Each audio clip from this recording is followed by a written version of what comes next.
This is Power Hour with Gabriella Power. Hello and welcome to Power Hour. The race to the White House is heating up. President Joe Biden has accepted Donald Trump's offer for a debate, while independent candidate RFK files a lawsuit against Meta over censorship claims. Now, here in Australia, COVID vaccine mandates are being dropped for New South Wales health workers. We'll be joined by Small Business Australia CEO Amanda Rose about why this is a win for workers. Also on the program, pro-Palestine protests are escalating at universities. We'll speak to Alex Rivichin from the Executive Council of Australian Jewry about the action that's being taken or not taken. And the latest portrait of King Charles has the internet divided. We'll get up to speed on all the royal news from Josh Rom and Riley Sullivan.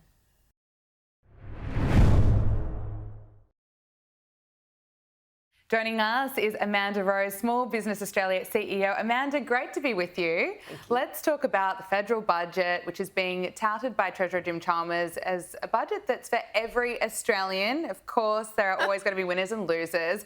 What does it mean for small business? Not much. Actually, let's rephrase that. It's dire for small business because small business, a lot of people don't really understand the importance of small business in Australia. People say it's the backbone, when it's election time, but they literally are. Not only do they hire people locally, they're the ones that support community organisations. They're shutting down by the day and they got pretty much nothing in this budget. So a few little things here and there, a lot of rhetoric, but nothing that will encourage economic stimulus or people to buy from small business or even give small business the opportunity to get a piece of the procurement pie.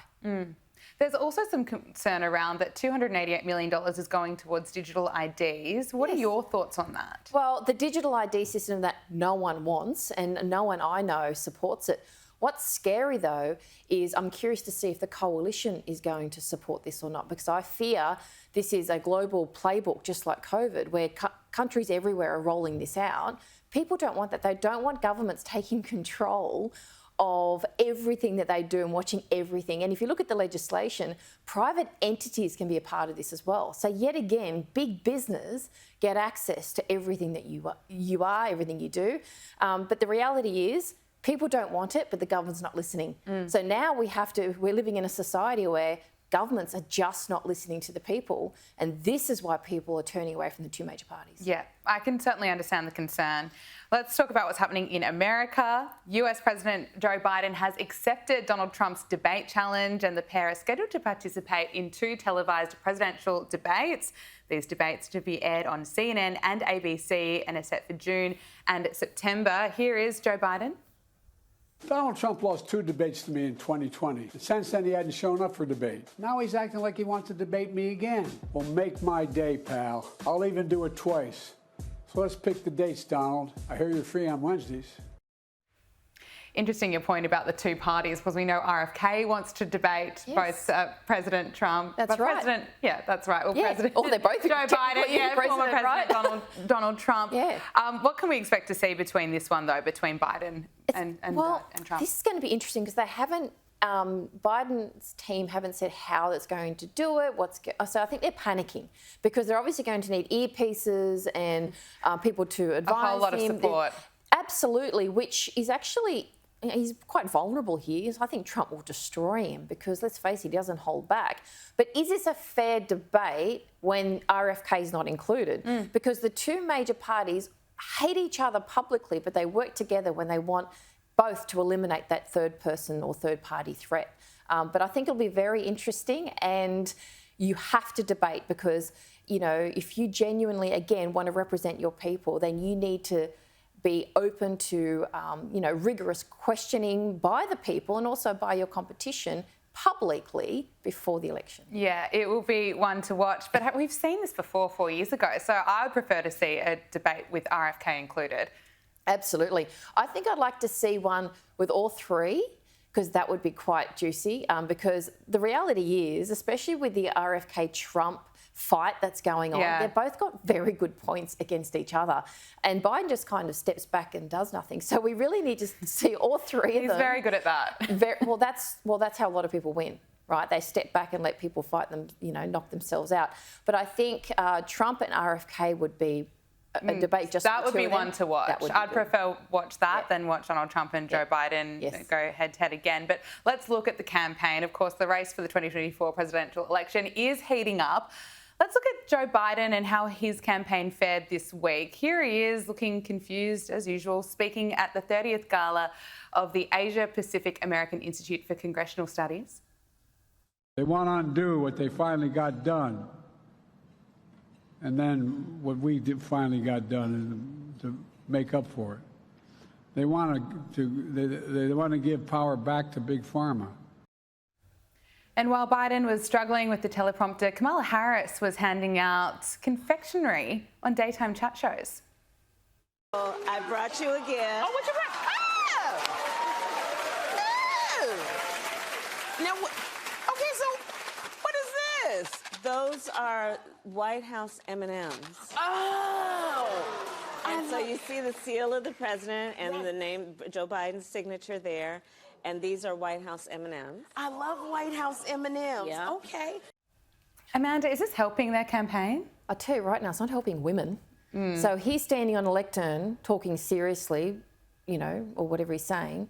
But the women, let's giggle on a talk show and shake some confectionery. I think it's quite insulting. Yeah. If she wants to represent the future of women in America, talk about serious issues. Talk about the vulnerabilities of women in your own country and how they're dying and can't feed their children. Talk about the key issues. Don't shake some confectionery and giggle about it and expect people to even listen or care. That is going to turn people off them. It's turning me off them. Oh, it's not hard. Yeah, absolutely. Well, one of the key issues in America right now is immigration, and officials in Massachusetts community, I should say, are facing a scramble after the state announced plans to convert a nearby former prison into an emergency shelter for undocumented immigrants. Just take a look at this report. Officials in the town of Norfolk are scrambling to figure out how to deal with a sudden surge and influx in migrants. The town just learned that the state will transform the former prison on the Norfolk-Walpole line into an emergency shelter for migrant and homeless families. Town leaders are waiting to learn how many children they'll need to accommodate in their school district. Just watching those reports here in Australia, it's concerning, and it goes to show that migration really is one of the key issues as we head into this election. Yeah, I find it interesting that the governments, or most governments, won't talk about how they're going to house the children, the families that are coming over. Obviously, this is a good solution, but again, the infrastructure, the schooling, everything else that it's going to impact, they need to discuss that. And in Australia, where are they going to put them? Are they going to put them in the COVID camps that they created, you know, that are sitting there dormant? Are they going to lease them out? What is happening? People need to know, because it's actually reckless to say, come to our land of the free or the lucky country, which is Australia, but sorry, there's nowhere to live. And with unemployment going up, are they going to get jobs? We spoke about RFK earlier. Let's take a look at what he's had to say recently, because the independent US presidential candidate has filed a lawsuit against Meta Platforms, a parent company of Facebook, and he alleges that the tech giant interfered in the election by blocking a political advertisement. What's your take on this?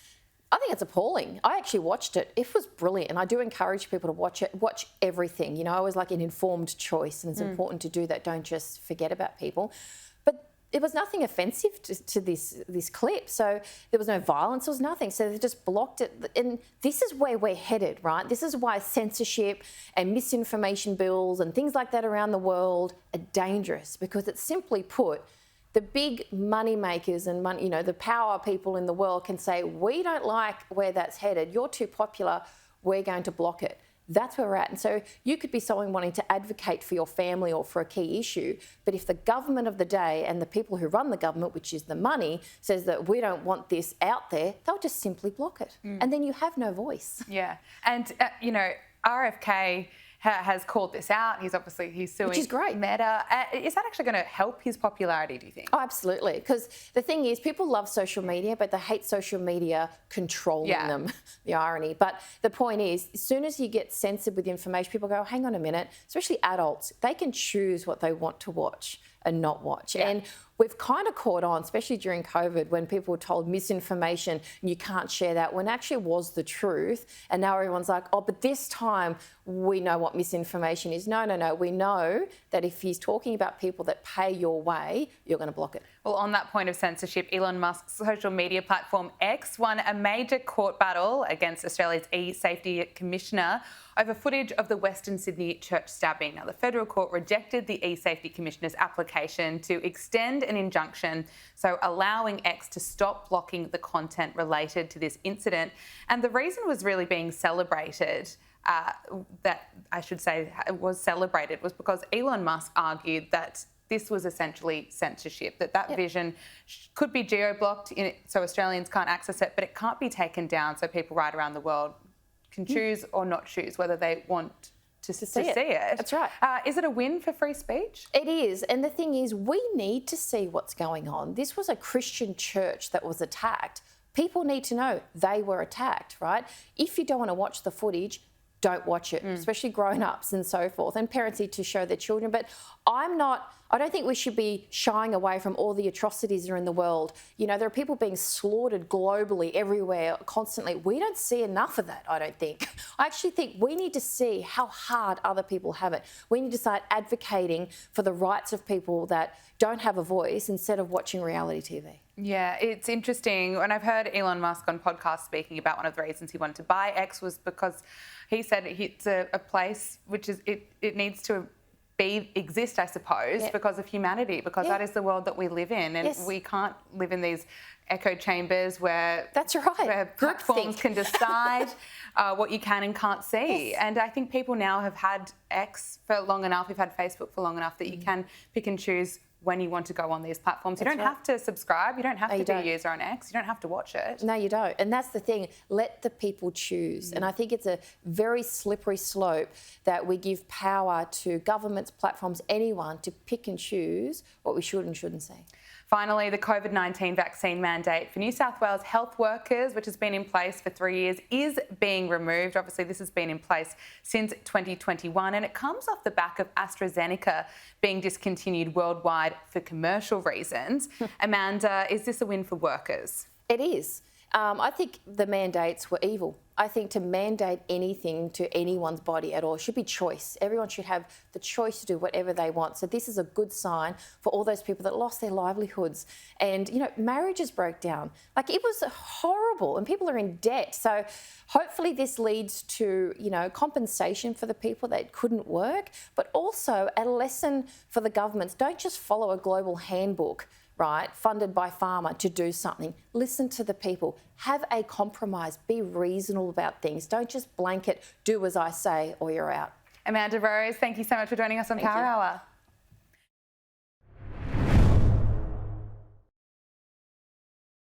Joining us now is royal commentator Josh Rom. Josh, great to speak with you. Let's talk about Prince Harry and Meghan Markle, because they've spoken out after their charity, the Archwell Foundation, was declared delinquent in the US by the state of California. Now, despite the notice being issued by California's Attorney General for failing to pay bills on time and submitting its annual report, the couple insist that the charity was compliant. This is what they've had to say. Well, this is part of the statement from the Archwell Foundation. We have diligently investigated the situation and can confirm that the Archwell Foundation remains fully compliant and in good standing. Due payments were made promptly and in accordance with the IRS's processes and procedures. Furthermore, all necessary paperwork had been filed by the foundation without error or wrongdoing. Josh, what's happened here? Yeah, so it's pretty much what you just said. And as well as their statement, the California Justice Department has also confirmed that the charity is in current and is currently in good standing as well. It's exactly what you said in the link. There was, they blame it on a check, a physical check that was sent out that state officials did not receive. They also originally claimed that a second check was later sent out as well. And state officials have reportedly confirmed that there was a mishap now. The charity is no longer in that delinquent standing, that delinquent label. And this is either the accounts were missing or the renewal fees were missing. That was what the delinquency notice said. And if the state of California followed through with it, then the charity might not have been able to spend their funds, and they might be stopped from, I think the quote is, soliciting and dispersing charity funds, and its registration from California's Registry of Charities and Fundraisers might have been either suspended or revoked. However, sources close to the couple have said it's a mishap. As you said, they have spoken out saying the charity is now in good standing. The California Justice Department has also said the charity is in good standing. So it appears all's well that ends well, but is it? Because I think what the kind of tonal message that has been received is, whilst Harry and Meghan have been living it large on this quasi-royal tour, going to Nigeria, Harry, of course, promoting the incredible cause that is the Invictus Games, Meghan promoting, well, herself, and saying Nigeria is my country, and, you know, both of them kind of grandstanding on this global platform for themselves. It does kind of set the tone. This notice does kind of set the tone, maybe, that the foundation may or may not be kind of not their top priority, in that maybe they may be more interested in grandstanding and showing off as being huge members with powerful influence, and yet they're somehow still connected to the royal family, and that they've still got their titles, the Duke and Duchess of Sussex, on the global stage, in order to, you know, monetize that for the Netflix deal, bearing in mind the Spotify deal fell through. So I think what this tonally says, okay, legally, the charity is now in good standing, all's well that ends well. You know, they're keen to emphasize everything was filed on time, it was a mishap, but it does kind of suggest that maybe the charity may or may not be not their top priority. That was my takeaway. Maybe they dropped the ball when it comes to their charity, because their focus appears to be, well, taking part in a royal tour that's not a royal tour. And of course, Meghan's busy launching her new lifestyle brand. But Harry and Meghan are back in California now after their tour in Nigeria, and they've told the publication People that they're feeling much better now than during their visit to Africa in 2019. Meghan said, "We're just doing great. Happy to be watching our family grow up and evolve. And of course, I'm happy. We're really happy." Well, it is refreshing to hear them say this. I suppose it's a different tone than what we've heard over the past few years. What do you make of this royal tour that wasn't a royal tour, and what they're saying about it? Are Harry and Meghan's attitudes shifting? Let me tell you why they are happy. They are happy simply because, well, I mean, I'm not in their minds, but I think they're happy because, surprise, surprise, they received good press from the tour. The Mail, the Daily Mail called it almost presidential, which is, for the Mail in this country, absolutely unheard of. So the fact is, the press were glowing about them. So of course they're going to be happy after that. You know, after South Africa, you know, when in the tour of Africa back in the day, there were reports of a fire in Archie's room and things going wrong, even though they actually received good press at the time.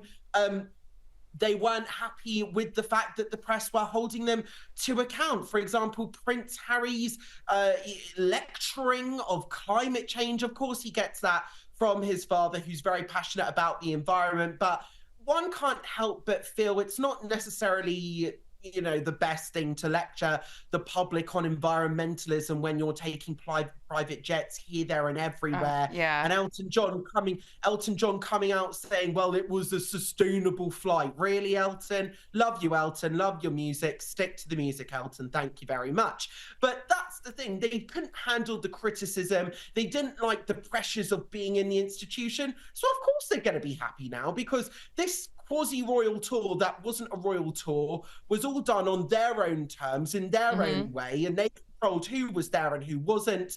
I mean, the Mail's write-up actually was saying how it was almost presidential because they were being surrounded by Secret Service agents all muttering into their microphones, and Meghan had a slew of stylists and aides fluttering after her every move. So of course they're going to be happy with that sort of write-up and that sort of press, especially when they control who was there. They do it all on their own terms, not necessarily on the royal family's terms. They're doing what they want when they want, and they received a good write-up for it. So of course they're going to be happy with that. If they weren't happy, I think that would prove them to really be the most privileged, miserable people on earth. Or should I say, the most miserable, privileged people on earth.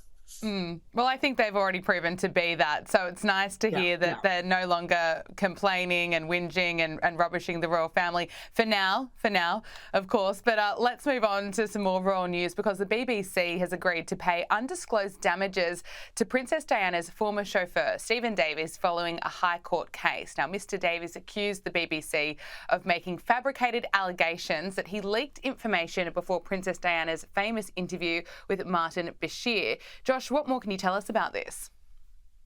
Yes, so a document's been revealed that at the time of this interview in 1995, in order to procure the interview, Martin Bashir told both Princess Diana and Earl Spencer, the quote is, quote, Mr Davies feeds Today newspaper, change your chauffeur.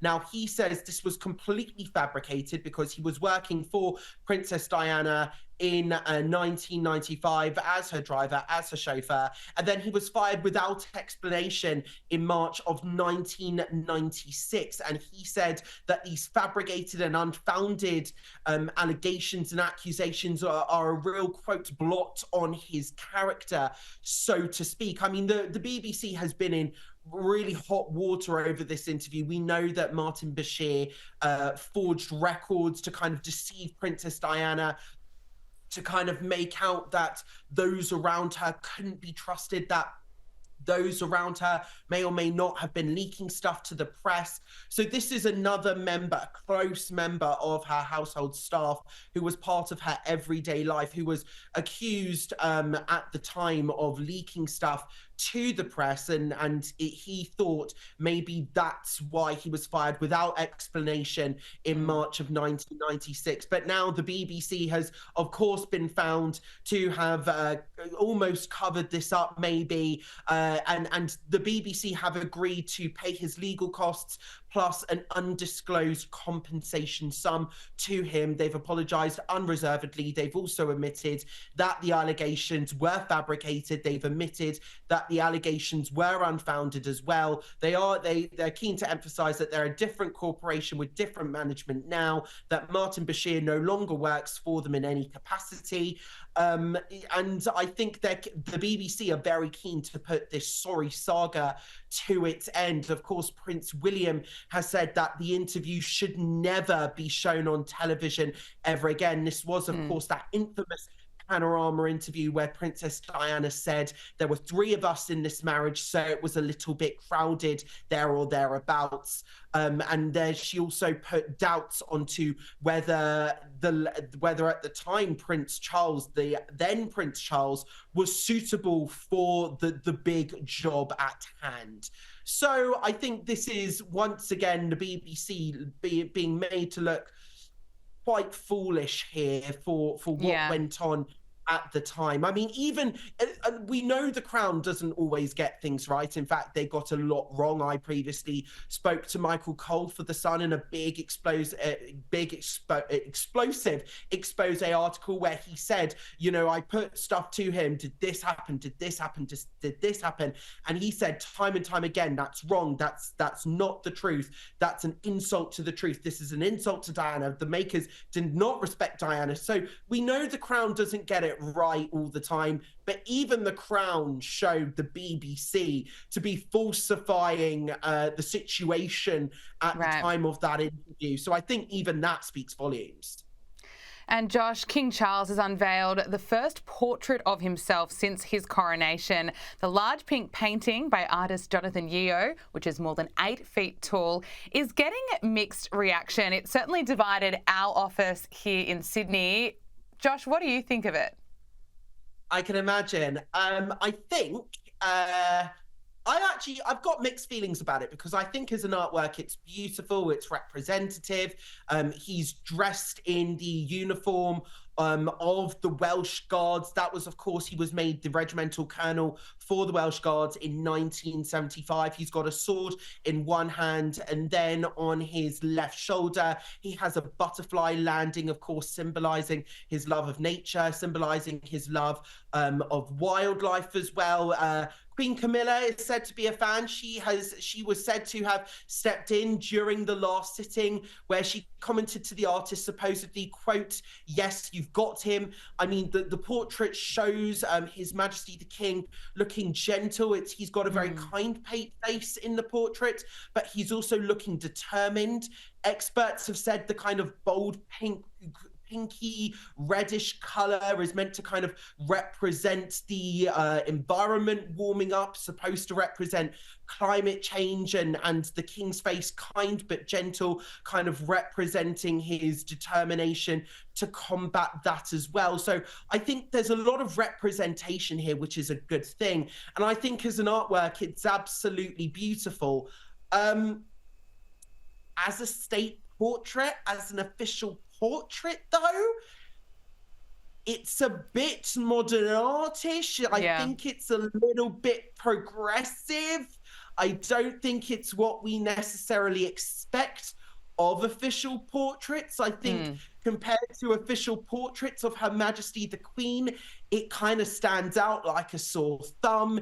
Does it show that His Majesty wants to be a different kind of monarch? Yes, I think there is that representation in there that he's a new progressive monarch, and this painting is just one example of how the monarchy is adapting to the modern age.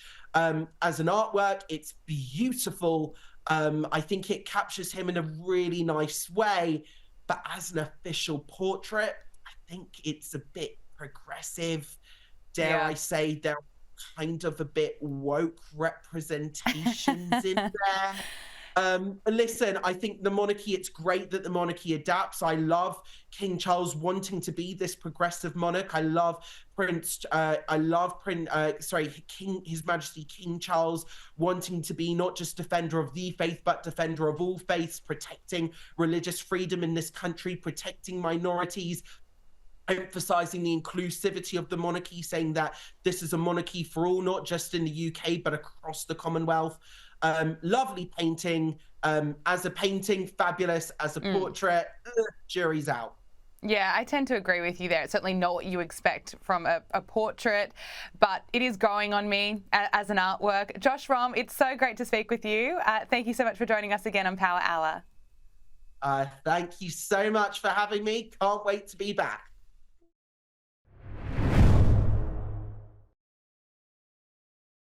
This week, thousands of pro-Palestinian activists staged a sit-in at Melbourne University. Take a look at the crowds that reportedly included university staff who gathered to prevent authorities from entering the building.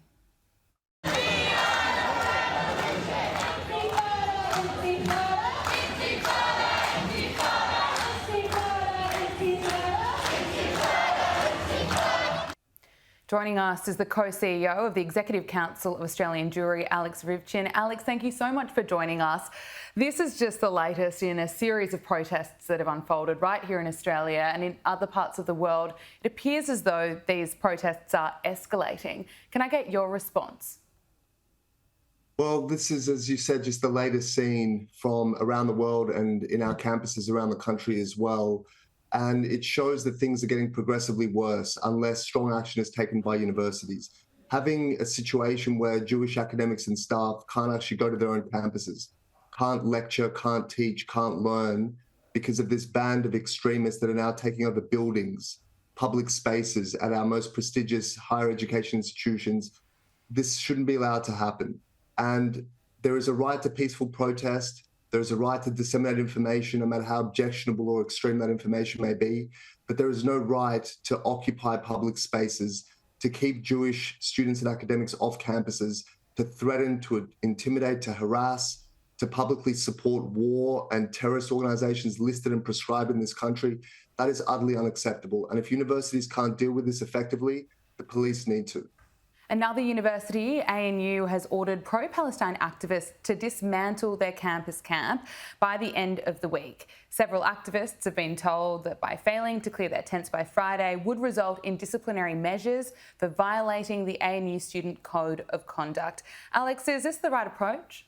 It is, and codes of conduct exist so that they can be enforced, so that students and academics that transgress, that make the universities inhospitable, inaccessible to others, that action is taken against them to ensure that order is restored and unis are used for their rightful purpose, which is to learn, to study, and to engage. There is no reason why anyone should be camping on university grounds. And the fact that this has been allowed to happen for several weeks now is a shame, but it's good that the universities are now waking up to this and taking strong action to enforce their codes and clear these encampments out.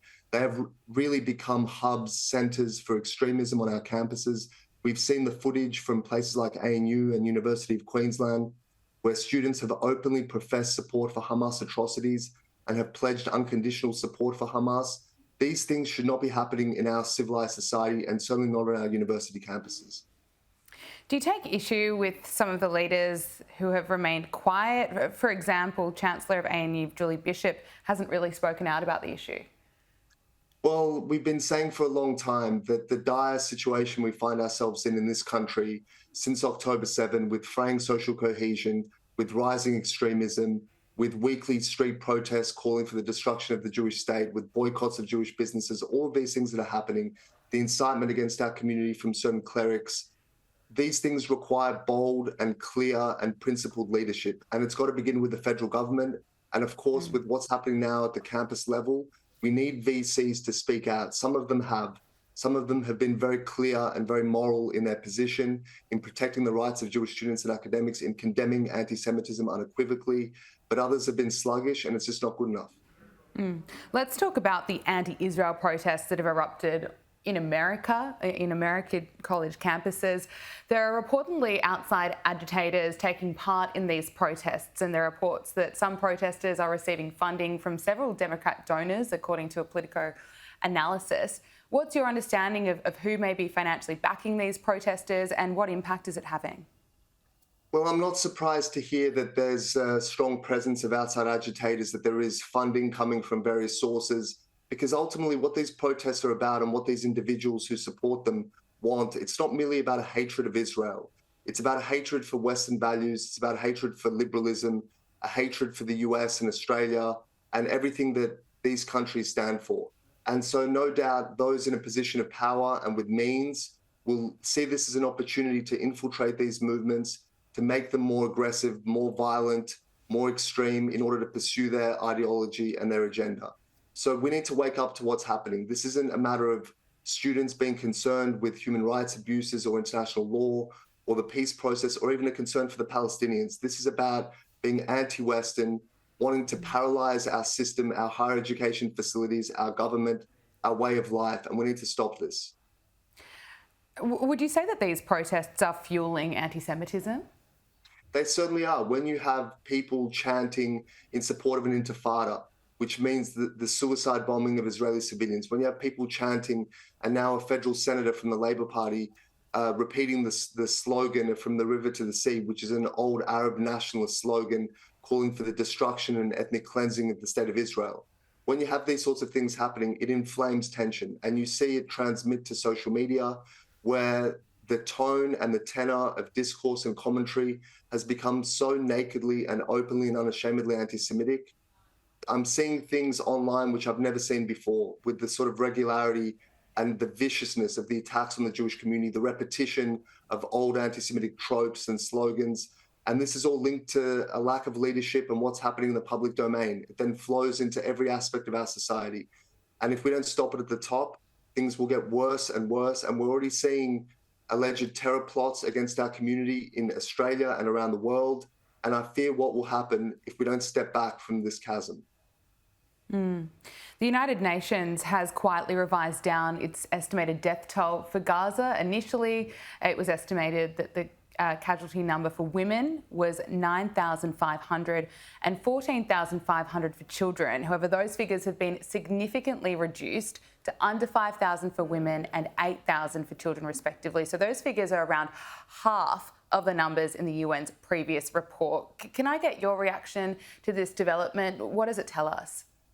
Well, look, from the beginning of the war, many media outlets have been uncritically quoting Hamas statistics for casualties, statistics which are obviously inflated for their own political purposes, statistics which draw no distinction between militants, terrorists, and civilians.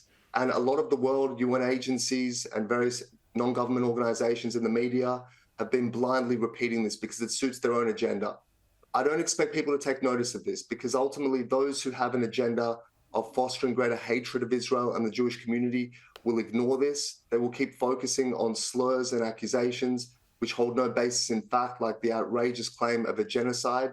You have a situation where Israel is fighting a horrific war inflicted on it by Hamas on October 7.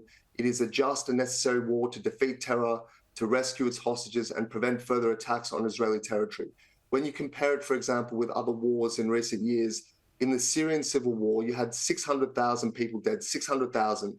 I never heard the word genocide mentioned once or the sorts of actions we're seeing in international forums and online as well. In the Yemen civil war, 150,000 people died. Likewise, the same accusations leveled at Israel were never made.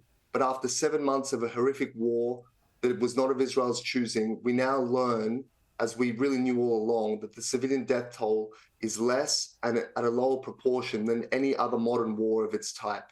But again, given the propaganda use of these numbers, I don't expect people to actually take note and to now question or apologize for the slurs and accusations which they unfairly leveled for so long.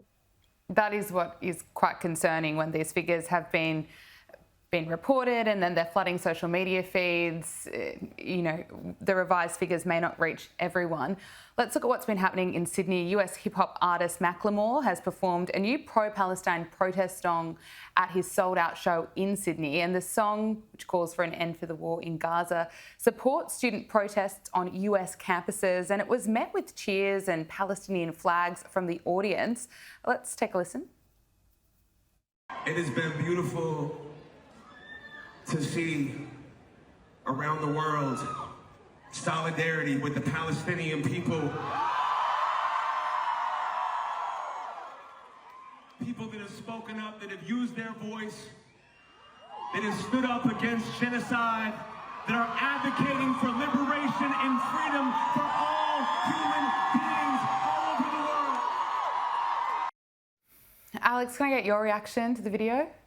Well, this is the sort of hypocrisy that we're seeing everywhere at the moment, where he positions himself as being a peace activist and a human rights activist and a pro-Palestinian activist. But if he were any of those things, he would be calling first and foremost for the end of Hamas. Hamas unleashed a war against Israel, committing some of the most barbaric acts we've seen in modern times. The war that has ensued is just and necessary and reasonably expected from what occurred on October 7. And the Palestinians are suffering for it, no doubt. Many civilians are suffering as a result of this war. So if Macklemore actually cared about those people, he would be calling for the downfall and the end and justice for Hamas atrocities, but he's not. And instead, he casually levels the same slurs about genocide, which divides our society further, inflames tension, drives anti-Semitism because it accuses the Jewish people and the Jewish state of committing these horrific crimes of which they're innocent. But this is what's happening right now. And it's shameful to see people who have a platform, who have a voice, who could use that for positive purposes, to bring people together, to speak truth, are doing exactly the opposite. Macklemore also joined campus activists at the University of Sydney, and this video has emerged and it shows Macklemore encouraging others to get involved. What up, it's Macklemore. Just want to shout out all the students at Sydney University. Can't come down and support Free Palestine. Alex, what do you make of that? Well, I mean, this is a guy who a few years ago was photographed dressed up in a caricature of a Hasidic Orthodox Jew. So this is someone with a record of having disdain and utter disrespect for the Jewish people. And it's not surprising that he latches on to a cause such as this, which has now become such a vessel for propagating more lies and more hatred and more disinformation about the Jews. Co-CEO of the Executive Council of Australian Jewry, Alex Rivchin, thank you so much for joining us on Power Hour. Great to speak with you. Thank you so much.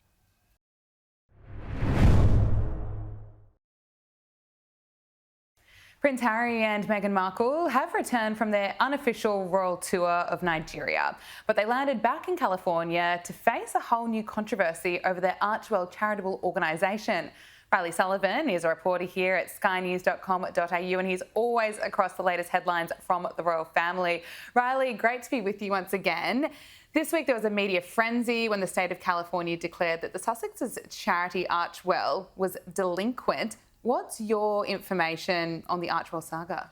Right, well, this was quite concerning, I guess, for Harry and Meghan. They came back from Nigeria and, as you said, they landed into a bit of a firestorm. All these reports about Archwell, the charitable arm of Archwell, being delinquent. It turns out it was a pretty minor thing. Basically, there's registration fees that charities have to lodge in the state of California every year, and one of the checks I think got lost in the mail, something like that. So allegedly it's now been rectified and Archwell is once again up and running. But yeah, it kind of it doesn't lend much confidence to Archwell. You know, there's always been rumours that basically Harry and Meghan don't devote as much time to charity as they'd like us to think, and this kind of does sort of hint that maybe it's not a top priority for them. Getting lost in the mail, you know, it seems like a bit of an excuse, but hey, that is what is being claimed. Look, Harry and Meghan have just returned from their 3-day unofficial tour of Nigeria. What's been the reaction of the trip, and has the visit revived global interest in Harry and Meghan? Right, well, the trip, I must say, it basically went off without a hitch. I mean, it was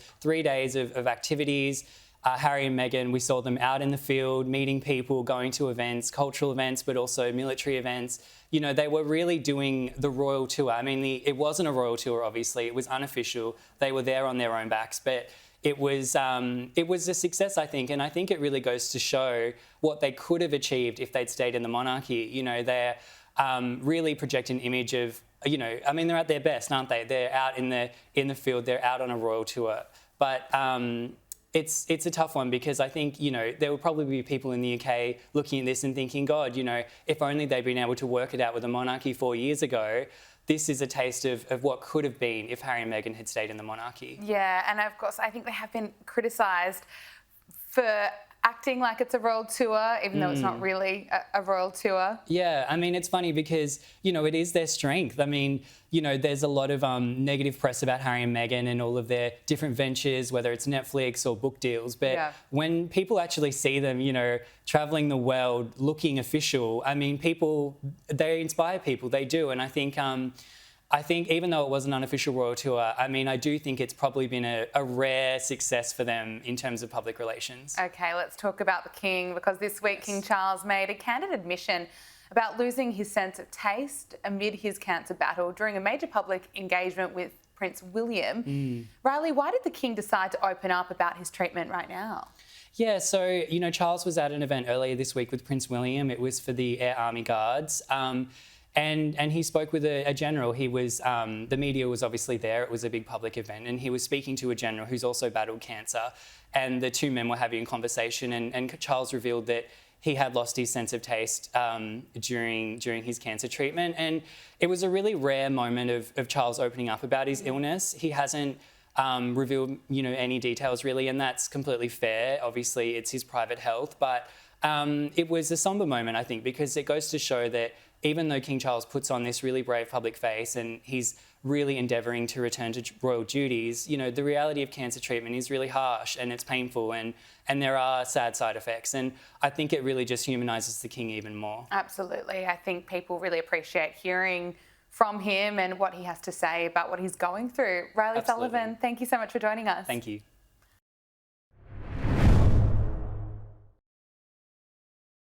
Before I let you go, Australia's Treasurer Jim Chalmers handed down Labor's budget on Tuesday. And for the past couple of days, he's been spruiking how great it is. Of course, a big selling point was that Australians will be getting $300 off energy bills, something that the Albanese government believes will win over voters. And the government's so pleased with this announcement that the Prime Minister posted on X, Budget 2024. We're giving every Australian household $300 off your energy bills.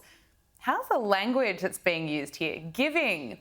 Well, just looking at the response to this post, people are seeing right through the spin. One person replied, "You're taxing us $300 too much and giving it back and calling it a win." Another wrote, I thought this was the Albo parody account. Another said they put cost of living up by 17% and they give us $300 back and reckon that's a good deal. Another person wrote, they take half your income and then say, we're giving you $300. Where from, Anthony? Where from? So it goes to show that the Australian people just aren't buying what our leaders are selling. But that hasn't stopped the Prime Minister from posting this video.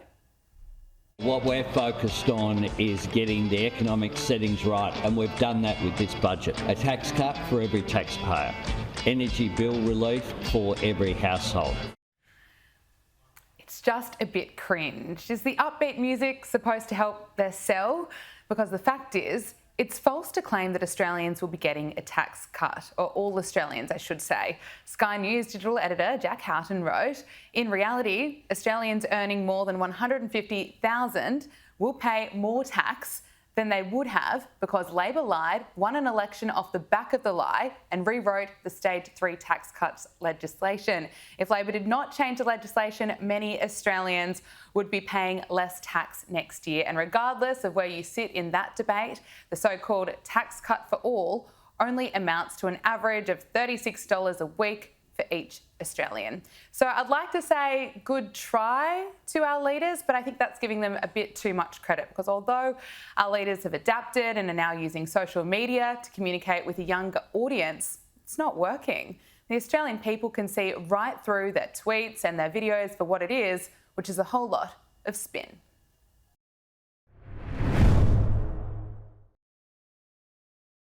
That's it for Power Hour. Thank you for your company. We'll see you next week. Make sure you subscribe to Sky News Australia on YouTube.